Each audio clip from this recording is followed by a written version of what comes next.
Any suggestions on how people might be able to find that? Yes. So I famously do not read many business books, right? It's like I pick a book and I read it multiple times and I actually do stuff from it. So really, I take about a 2 or 3 year arc on every book I read.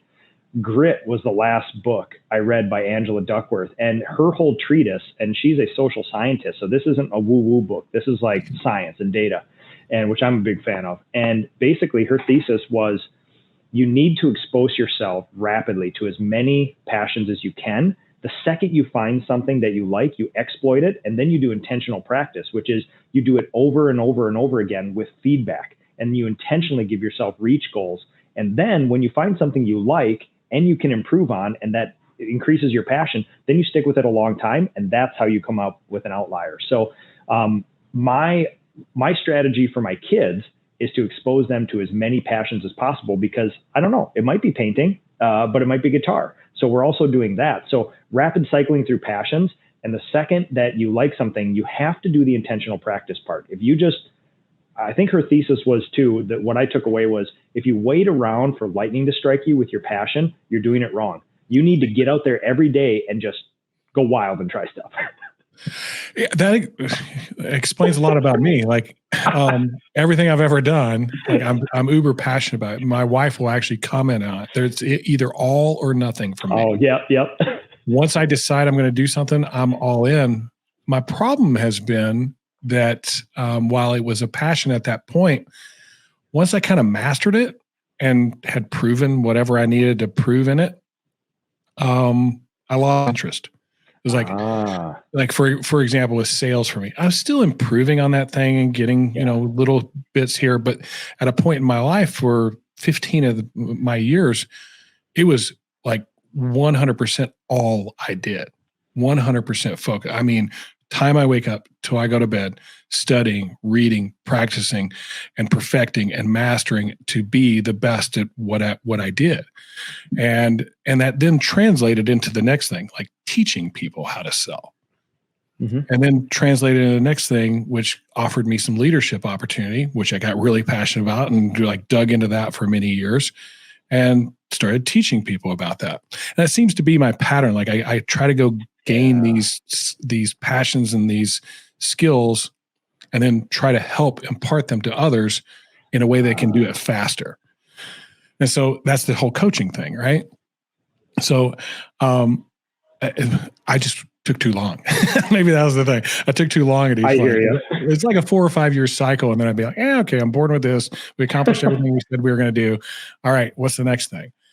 And so you've never gone through anything like that. You've always been passionate about this thing. Well, so as you talk about that, I sort of think about, I got a second wind in this industry, so this is my 30th year of doing this. And by this time, you either become a super outlier or you become jaded or you leave or something else. But about 7 or 8 years ago, I decided to get super intentional about the business side because I realized the business that surrounded my beautiful craft was imparting stress that I never had with just the craft.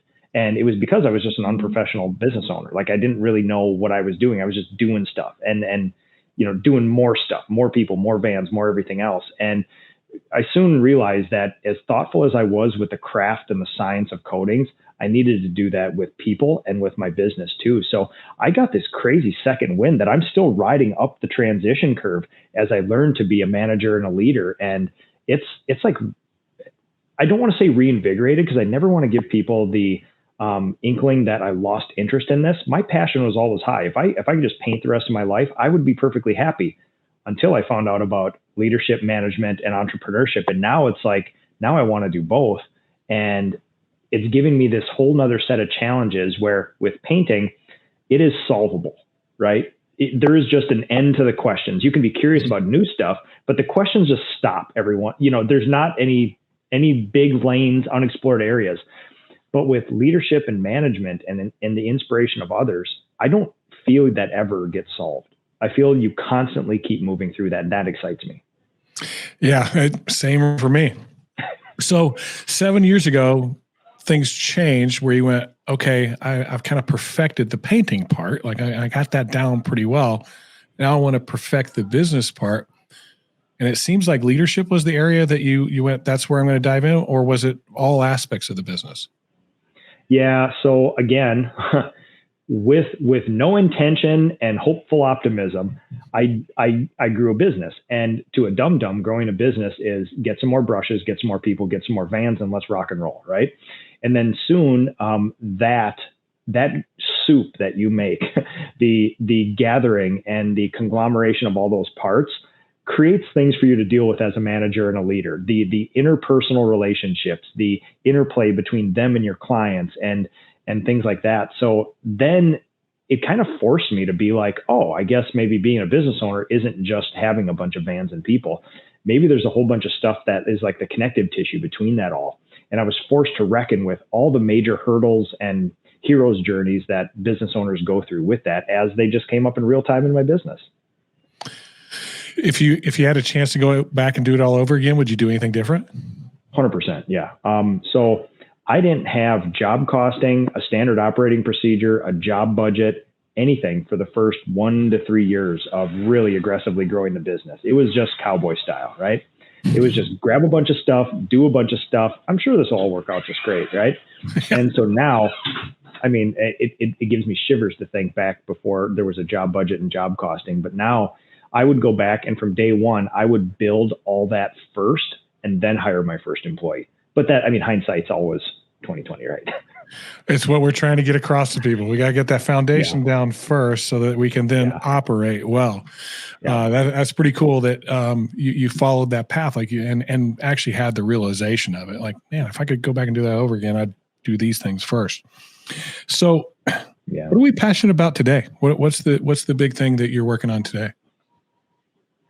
Yeah, the biggest thing that I feel has unexplored areas and lanes and dark spots is that situational leadership, inspiration, motivators, things like that. And whereas, I have a 22-step standard operating procedure that has been proven over 30 years to paint the walls in a bedroom. And there is nothing quicker, there's nothing better, highest value for the client, repeatable, scalable, trainable. That's not the same with leadership and management and accountability. All my humans are bedrooms that we've never encountered before, and we have to create a new SOP. And I'm working through that now to try to figure out, like, I know that people need to be led differently, but how can you apply a standard operating procedure to the different types of people and the different motivators so that I can be more streamlined? So it's not basically every human is a snowflake, that maybe there's 15 kinds, and now we can apply to that. So that's the deep exploration and the thing that excites me now, which is I want to be a better leader for them. I owe that to them. And I am breaking myself right now to make sure that I just check all those boxes for them. Are you finding any uniformities? Yeah. It's interesting. You start finding through lines, because I travel the country and I talk to other contractors, right? So you can imagine, I was just in Boston. A group of third generation Irish house painters from Boston are way different than a bunch of upper Midwest, passive aggressive, introverted, quiet sort of people like that. So it's funny that there's innumerable different types of people and motivators, but we attract pretty similar people from a pretty homogenous area in the upper Midwest. So as far as I can tell, there are the thing that I'm slowly coalescing around now is there seems to be a through line through people that are motivated by the approval of others. Sometimes they're within the company, sometimes they're without. And there's some people who are motivated by an internal other, like who are accountable to themselves, and they would feel really bad if they let themselves down.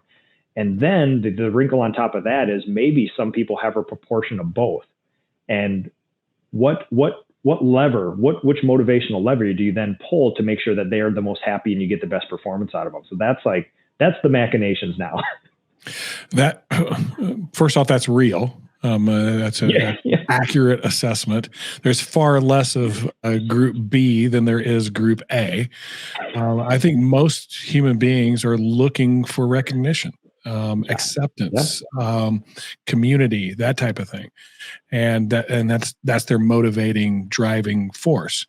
I literally just got off of a coaching call that a salesperson knew what they were supposed to do, and if they were on their own, just out there doing their thing, it was doing their thing. But the second you incorporated another person across the street, working down the street, doing what they do, the motivation changed. There was this thing to shoot for.